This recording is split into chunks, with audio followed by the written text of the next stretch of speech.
Bütün duaları əzbərləmişəm. Sənə gələn, sənə gətirən, sənə çatdıran. Hər nə varsa içində sən olan. Allaha doğru açılan əllərimin qunutusan.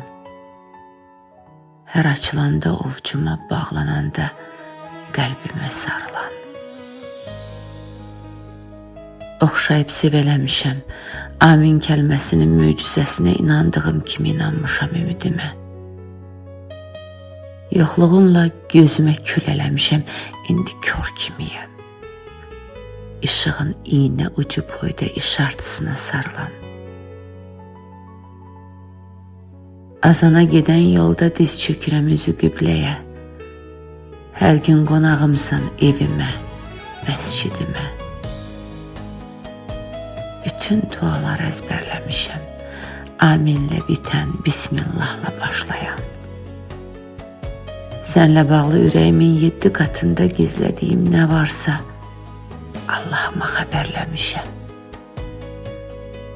Allahıma xəbərləmişəm. Səcdə edirəm şahidimə, şükran doluyam qədərimə, oluruma, olmazıma.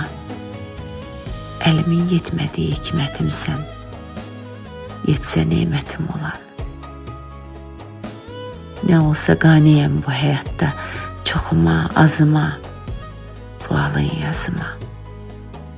Nə versə bəs edər. Dərdlərim olar, kədərim olar bəs qədər.